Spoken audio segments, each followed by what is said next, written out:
Hello hello hello. तो फिर से एक बार तैयार हो जाइए सब लोग, हंसते हुए, मुस्कुराते हुए और गुनगुनाते हुए।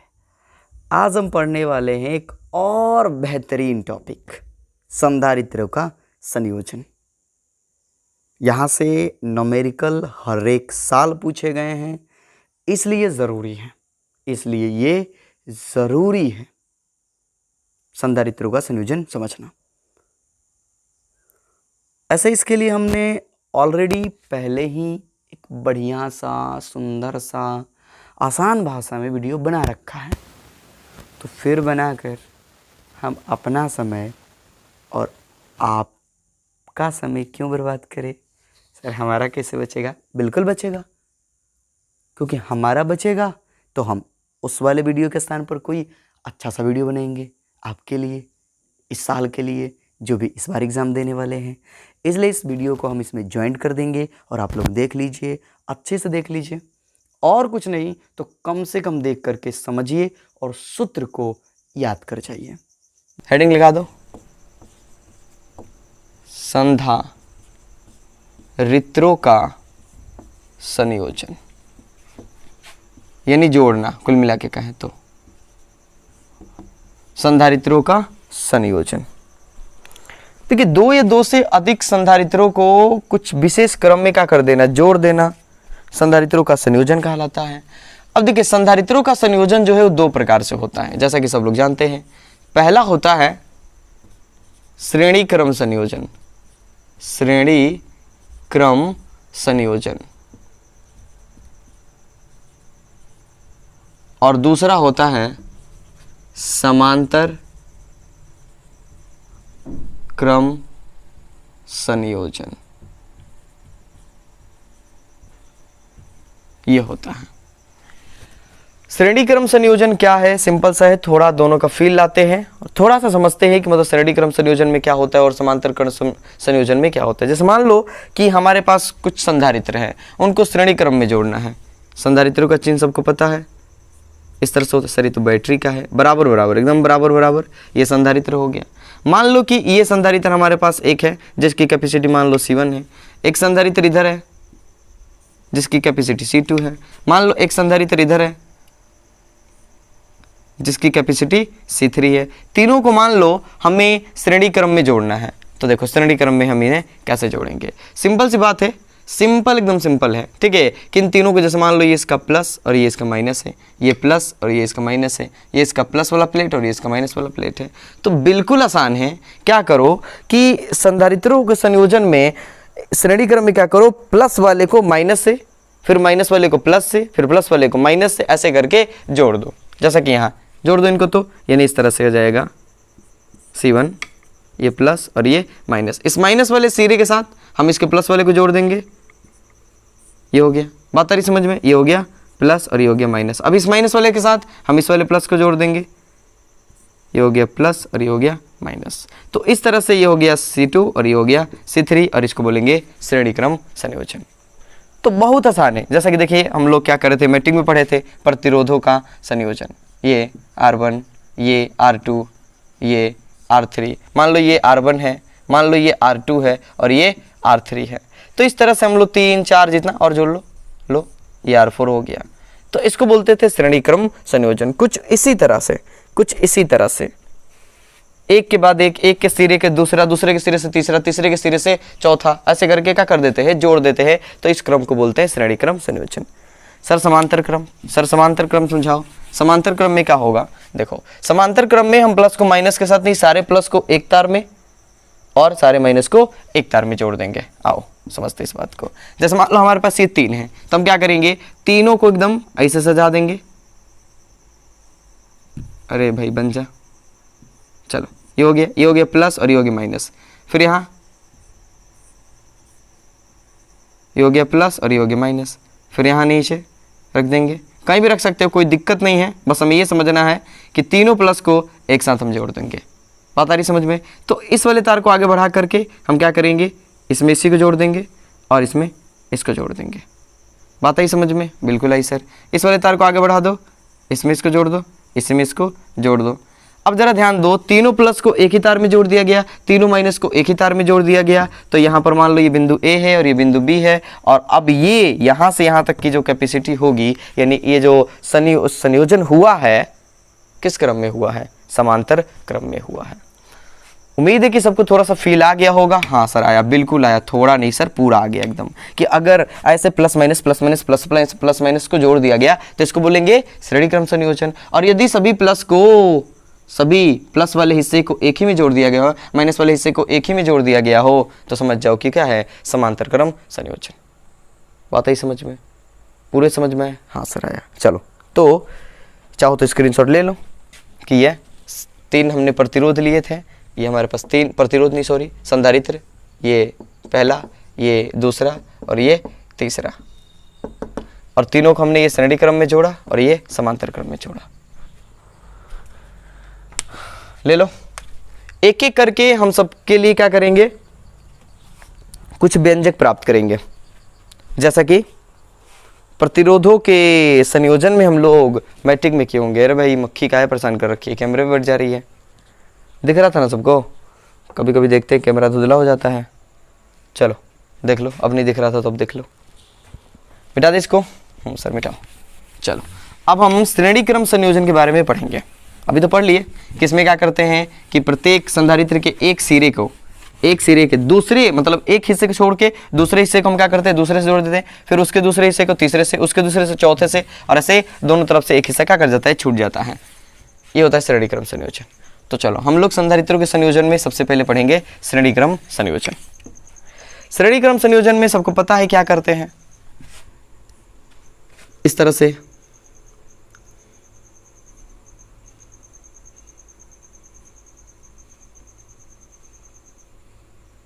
चलो तो ये हो गया हमारे पास 3 संधारित्र। सर 3 जितना ले लो, 4 ले लो, 5 ले लो, 2 लो, जिसके लिए ले लो कोई दिक्कत नहीं, हम 3 के लिए प्राप्त कर रहे हैं।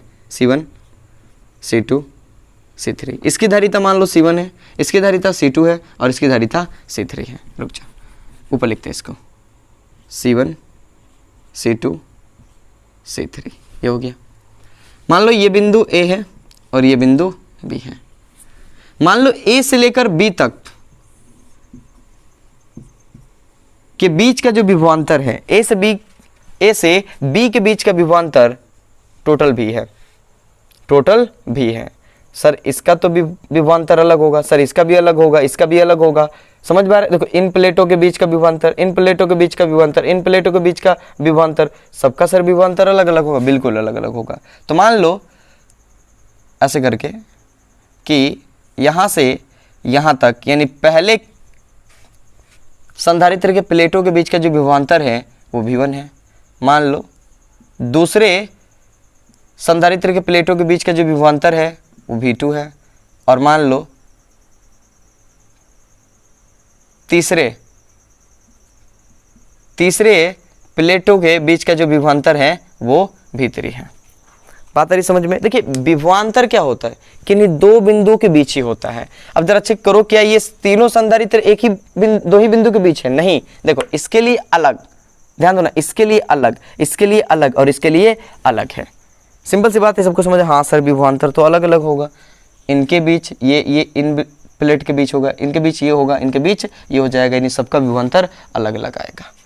अगर हम चार्ज कहें कि सबके लिए चार्ज क्या होगा, सेम होगा कि अलग अलग होगा? अब मान लो कि अगर हम इसको Q चार्ज देते हैं तो प्रेरण के कारण सब पर Q चार्ज होगा। देखो प्रेरण के कारण, अगर मान लो कि हम इसको Q चार्ज देते हैं तो फिर प्रेरण के का उतना ही चार्ज इस पर आएगा, फिर उतना ही चार्ज इस पर आएगा, उतना ही चार्ज इस पर आएगा, उतना ही चार्ज इस पर आएगा, उतना ही चार्ज इस पर आएगा। यानी कि मान लो कि ये जितने भी संधारित्र तीनों, इनका चार्ज क्या है, Q है। भाई सबका समान ही होगा, सबका तो समान ही होगा, तो ये हो गया Q चार्ज। बिल्कुल बात आ रही समझ में? बिल्कुल आ रही होगी। Q चार्ज कहाँ लिखते हैं, यही लिख देते हैं। चलो Q Q Q, ये हो गया Q चार्ज सब पर। हाँ, एक प्लेट पर प्लस Q, दूसरे प्लेट पर माइनस Q। बात आ रही समझ? एक प्लेट पर प्लस Q और दूसरे प्लेट पर माइनस Q होगा। उतना डिटेल में लिखने की जरूरत है, बस समझो कि अरे भाई हमें एक ही चार्ज से ना मतलब होता है, एक ही चार्ज से। जब हम C बराबर Q बट्टा V लिखते हैं तो क्या लिखते हैं, हम ये लिखते हैं प्लस माइनस। हमें तो बस Q से मतलब होता है कि चार्ज कितना है। बात एक पर तो हम जानते हैं कि प्लस होगा, दूसरे पर माइनस होगा। हाँ सर, तो हमें केवल Q से मतलब है, सभी पर Q ही होगा। क्यों, श्रेणी क्रम में है तो प्रेरण के कारण सभी प्लेटों पर समान चार्ज आ जाएगा। हाँ सर आएगा। चलो तो अब हम सीधे सीधे चलते हैं, मान लेते हैं, मान लेंगे ये सब, लिखेंगे ऐसे, मान लो, मानना है तो लिखेंगे। माना कि 3 संधारित्र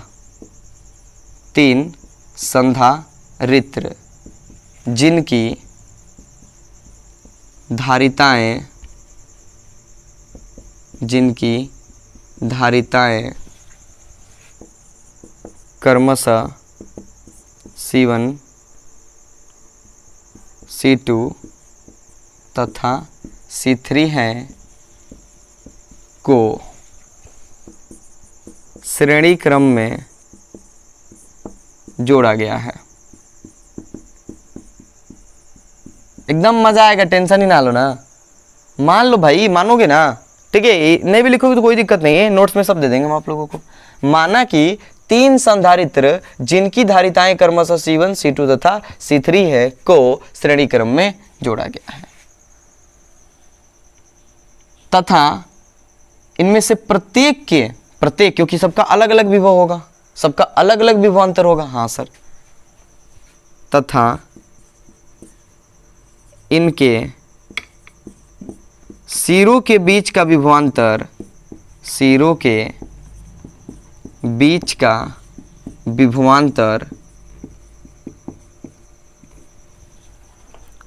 V1 क्रमशः लिख लो, विभवांतर क्रमशः V1, अरे भाई V2 का लिखा रहा है, V1 V2 तथा V3 है। ये हमने मान लिया। सब पर क्यू चार्ज है, सब पर क्यू चार्ज है, ठीक है। ये सब हमने कहानी क्या कर ली, मान ली। अब सीधे सीधे आते हैं, लिखेंगे यदि A तथा B के बीच कुल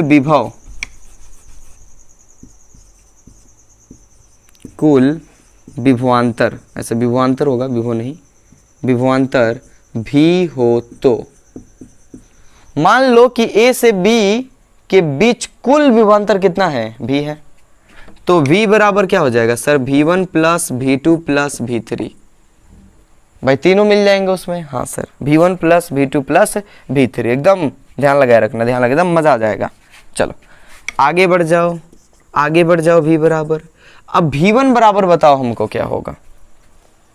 C बराबर क्या होता है, आज इधर समझते हैं। C बराबर क्या होता है, C बराबर क्या होता है, Q बट्टा V। तो V बराबर क्या होगा, V बराबर बाई क्रॉस मल्टीप्लाई करो तो CV बराबर क्या हो जाएगा, Q। तो V बराबर क्या हो जाएगा, Q बट्टा C। समझ लो इस बात को, समझ लो इस बात को सब लोग। तो V1 बराबर क्या होगा, Q तो सब पे समान है, यानी 4 सब पे समान है, तो Q बट्टा V। तो यहां पर ध्यान दो, V नहीं V1 निकाल रहे हम, तो V1 किसके लिए विभवांतर है सर, C1 के प्लेटों के बीच का, तो C1। समझो इस बात को। उसी प्रकार यहां पर क्या हो जाएगा, Q बट्टा C2 प्लस Q बट्टा C3। बात आ रही समझ, एकदम एकदम एकदम आसान है, एकदम सरल है, एकदम सरल हो गया। आओ अब V बराबर, अगर मान लो इसकी टोटल कैपेसिटी C है, टोटल कैपेसिटी C है, बात आ रही समझ में, तो यहाँ V बराबर क्या लिख सकते हैं हम लोग सर, लिख सकते हैं Q बट्टा C। टोटल जब विभव भाई V है तो टोटल कैपेसिटी C होगी, और चार्ज तो Q ही है भाई, चार्ज तो Q ही है। अरे भाई चार्ज सब पर क्या है, Q ही है, तो टोटल भी Q ही होगा। क्यों क्यों क्यों, हमें केवल एक, समझ में आ रहा सबको, बिल्कुल आ रहा होगा। यहां पर हमें प्लेट पर देखना होता है चार्ज कितना है, क्या है, ये नहीं कि इस प्लेट पर, इस प्लेट पर, इस प्लेट, टोटल अगर देखा जाए तो चार्ज क्या होता है, 0 होता है, क्योंकि जितना इस पर प्लस में उतना इधर माइनस में हो जाता है, तो टोटल 0 होता है। बस हमें ये देखना होता है कि एक प्लेट पर चार्ज कितना हो रहा है श्रेणी क्रम में, ठीक है। चलो तो Q बट्टा C, Q बट्टा C बराबर, सभी में क्या कॉमन है सर Q, कॉमन कर लो 1/C1 plus 1/C2 plus 1/C3। Q से Q का हो गया कैंसिल हो गया, तो क्या मिला हम लोग को, क्या मिला हम लोगों को सर 1/C यानी टोटल कैपेसिटी मिल गया हम लोगों को 1/C1 plus 1/C2 plus 1/C3।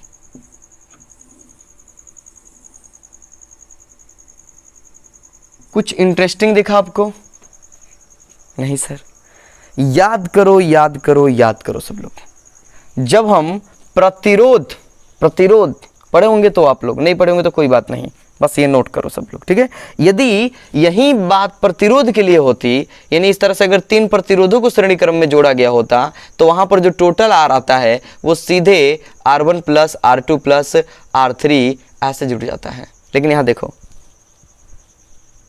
व्युत्क्रम, इसका व्युत्क्रम जो है इसके व्युत्क्रम के योगफल के बराबर आ रहा है, और ऐसा उसमें श्रेणी क्रम में आता है। फील है सबको? दिखा इंटरेस्टिंग? यानी जो प्रतिरोधों में समांतर क्रम में आ रहा था, ये तो श्रेणी है, जो प्रतिरोधों में समांतर क्रम में आ रहा था, यहां ये श्रेणी क्रम में आ रहा है। सर क्या सब बता रहे हो ना, बस ये समझ में आया सबको? यहां से यहां समझना है कि ए तथा बी के बीच कुल विभव जो है अगर V हो तो V बराबर का हो जाएगा V1 plus V2 plus V3। तो V को रहने दो, V1 बराबर क्या बताओ, यहां से चेक कर लो, V बराबर का Q/C। तो Q और V के लिए C कितना है, V1 के लिए C1, V2 के लिए C2, V3 के लिए C3। Q कॉमन कर लो, यहाँ पर V बराबर का होगा Q/C। यहाँ पे C क्या है, टोटल कैपेसिटी, Q से Q का हो गया कैंसिल, तो टोटल कैपेसिटी का जो व्युत्क्रम है 1/C बराबर होगा 1/C1 plus 1/C2 plus 1/C3। अगर 4 होता 1/4, 1/C4, 1/C5, ऐसे करके जितना हो 10 हो 20 हो 50 हो सबको 1/1/1 करके जोड़ते जाओ, टोटल कैपेसिटी निकल जाएगी। चलो नोट कर लो सब लोग, स्क्रीनशॉट ले लो।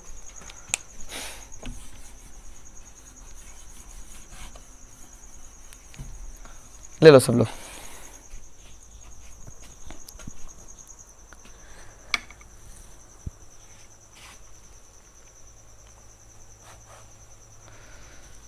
एक अजब सी दिल में हसरत होती है तुमको देख कर। हो गया? क्या होती है सर? अरे भाई कुछ नहीं होता है, मिटा इसको। चलो तो हम लोग श्रेणी क्रम संयोजन को पढ़ लिए, और अब हम लोग समझेंगे समांतर क्रम संयोजन। समांतर क्रम संयोजन, चलो तो दूसरा हम लोग हेडिंग लगाएंगे समांतर क्रम संयोजन। ये क्या होता है सबको पता है, किसमें क्या करेंगे, प्लस वाले को एक में माइनस वाले को एक में हम क्या कर देंगे, जोड़ देंगे। ऐसे ही करते हैं हम लोग, ठीक है। प्लस वाला जो प्लेट है उन तीनों को, चारों को, दोनों को एक ही में जोड़ देंगे, और माइनस वाले प्लेट को एक ही में जोड़ देंगे। चलो मान लो 3 ही ले रहे हैं हम, 3 प्लेट, 3 प्लेट की सर 3 संधारित्र, वहीं ये मान लो हमारा पहला संधारित्र है, ठीक, ये हमारा दूसरा संधारित्र है, और ये हमारा तीसरा संधारित्र है। तीनों को प्लस को, यानी एक सिरे को, प्लस वाले सिरे को एक ही में मान लो हमने जोड़ दिया, इसमें एक ही में हमने क्या कर दिया, जोड़ दिया। और माइनस वाले सिरे को भी हमने एक ही में क्या कर दिया, जोड़ दिया। मान लो ये ए है और ये बी है। तो अब एक चीज बताओ, क्या सबका विभवांतर अलग अलग होगा तीनों संधारित्र का? नहीं सर, क्योंकि इसके एक सिरे को यहीं जोड़ा गया है, इसके भी एक सिरे को यहीं जोड़ा गया है, इसके भी एक सिरे को यहीं जोड़ा गया है, यानी तीनों के सिरे जो है एक ही तार से जुड़े हैं, अतः विभवांतर सबका समान होगा, सबका समान होगा। यानी यहाँ पर सबके लिए जो विभवांतर है वो सेम होगा, सबका विभवांतर क्या हो जाएगा, V हो जाएगा। सर कैपेसिटी तो भाई अलग अलग होगी सबकी, चाहे जिस क्रम में जोड़ो। अरे भाई वो तो आप पे डिपेंड ना करता है कि कितने कैपेसिटी का जोड़ रहे हो आप, ठीक है। तो ये हमारे हाथ में थोड़े है कि बराबर होगा कि अलग अलग होगा, वो बराबर भी हो सकता है, अलग अलग भी हो सकता है। C1 C2 C3। चार्ज देखो क्या सब पे समान होगा? ध्यान से, क्या चार्ज सब पे समान होगा?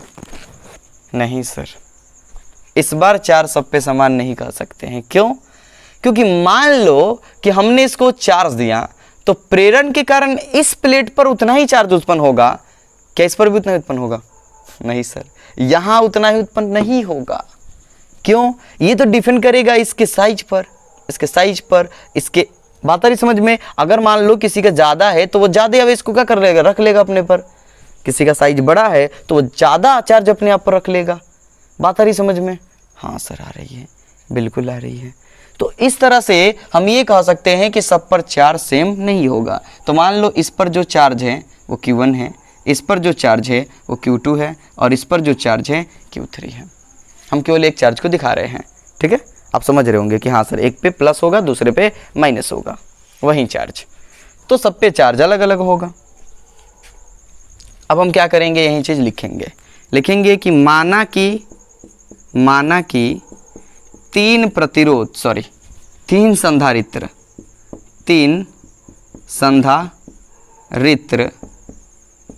जिनकी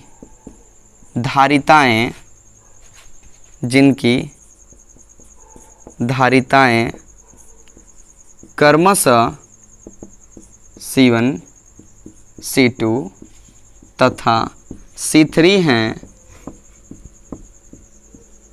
समांतर क्रम में जोड़ी गई हैं।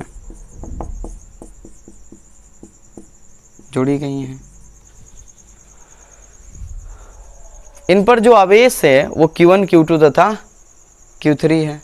बात आ रही समझ में? जिनके प्लेटों पर आवेश Q1 Q2 तथा Q3 हैं, एवं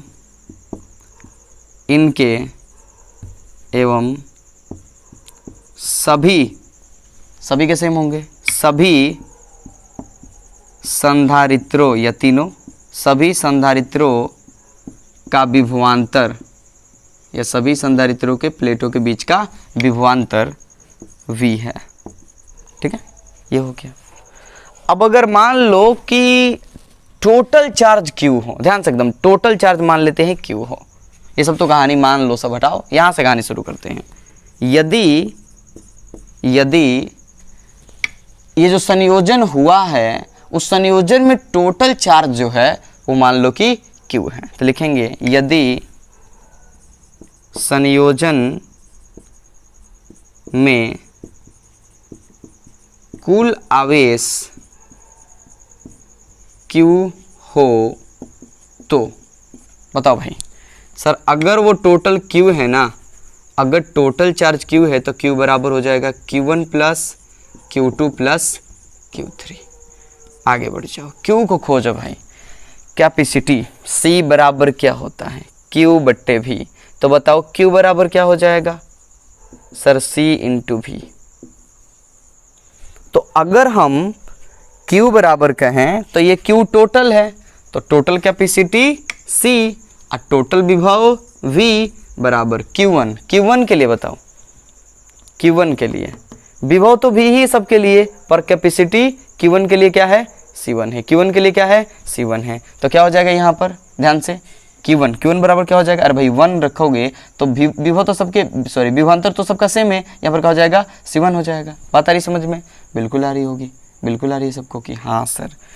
तो हो जाएगा Q1 बराबर C1 into V plus C2 into V plus C3 into V। सब में क्या कॉमन है सर, V कॉमन है, तो हो जाएगा C इंटू V बराबर V into C1 plus C2 plus C3। V से V का हो गया कैंसिल। बताओ क्या मिला हम लोगों को, क्या मिला, सॉरी C को काट दिए, सॉरी, V से V का हो गया, V ना है तो V से V का हो गया, कैंसिल हो गया, तो क्या बचा C। तो C बराबर हो जाएगा C1 plus C2 plus C3। देख रहे हो? यानी सर यदि हम समांतर क्रम में जोड़े तो कुल जो कैपेसिटी होगा वो डायरेक्टली जुड़ जाएगा। जैसे अगर ये मान लो 5 है, ये 6 है और ये 7 है, तो 6 और 5 कितने हो जाएंगे 11, और 11 7 कितना हो जाएगा 18। तो टोटल कैपेसिटी कितनी हो जाएगी 18। सीधे सीधे जुड़ जाएंगे, देख रहे हो क्या कह रहा है ये, सीधे सीधे जोड़ दो, सीधे सीधे समांतर क्रम में होगा तो। लेकिन ऐसा प्रतिरोध में नहीं हो रहा था, ऐसा प्रतिरोध में नहीं हो रहा था, वो उल्टा था एकदम। तो याद रखोगे आप लोग, ठीक है। आगे उसे भी समझना है, भले ही हमने पीछे की क्लास में पढ़ लिया उसे, लेकिन आगे फिर उसको समझना है हम लोगों को। पर ये ज़्यादा इंपॉर्टेंट है, संधारित्र ज़्यादा इंपॉर्टेंट है हम लोगों के लिए। तो जल्दी से स्क्रीनशॉट ले लो, कुछ सवाल कर लेते हैं हम लोग। ले लो, ले लो भाई, जल्दी से ले लो सब लोग। आने से उसके आए बहार, जाने से उसके जाए बहार, बड़ी मस्तानी है मेरी दिलरुबा, मेरी जिंदगानी है मेरी दिलरुबा। सर दिलरुबा, चलो भाई, दिलरुबा दिलरुबा। पढ़ाई पर ध्यान दो सब लोग। बिठाएं, सर गाना सुन रहे थे, और रुक जाइए थोड़ा देर, स्क्रीनशॉट लो वीडियो पॉज करके। चलो, तो ये हो गया। यदि हम प्लेटों को यानी संधारित्रों को समांतर क्रम में जोड़ते हैं तो ये टोटल कैपेसिटी आएगा। सर 4 होते तो प्लस C4, 5 होते तो प्लस C5। इसी तरह से अगर 10 हो, 20 हो, 50 हो, सबको डायरेक्टली क्या कर दो, जोड़ दो। ठीक, चलो अब इस पर सवाल, छोटे छोटे सवाल करते हैं हम, छोटा सा 1-2 सवाल कर लेते हैं।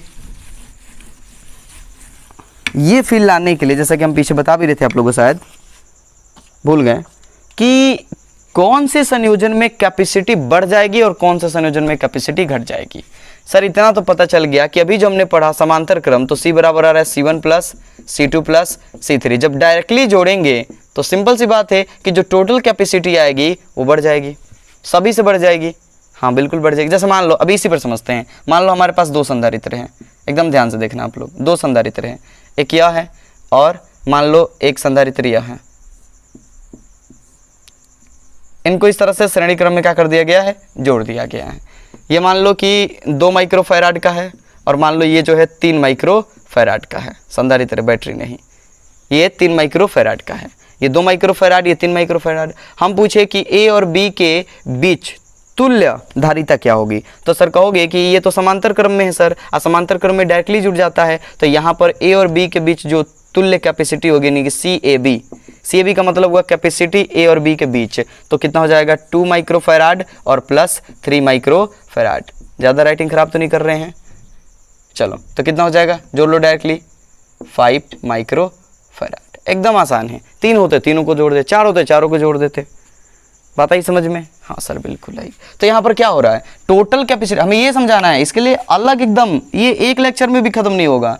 संधारित्रों के संयोजन पर जो आधारित न्यूमेरिकल है, बहुत बार बोर्ड में पूछे गए, 5-5 नंबर में पूछे गए हैं, 2-2 नंबर में, ऑब्जेक्टिव में, सब में पूछे जाते हैं। सो बहुत इंपॉर्टेंट है, इसके लिए हम 2 से 3 लेक्चर बनाएंगे स्पेशल। समझ में आ रहा सबको? बिल्कुल, एकदम मजा आएगा, एकदम फील आएगा, कितनों भारी दिया हो, कितनों जोड़ करके दिया हो ना, सब बना पाओगे आप, सब बना पाओगे। बस आप ये छोटी छोटी बात याद रखोगे, छोटी छोटी बात याद रखोगे, ये हो गया।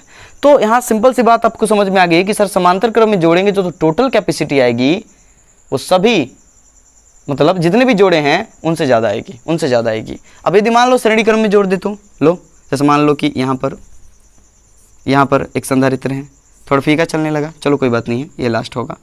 और मान लो यहाँ पर एक है, 3 जोड़ लो, इस पर 3 जोड़ लो।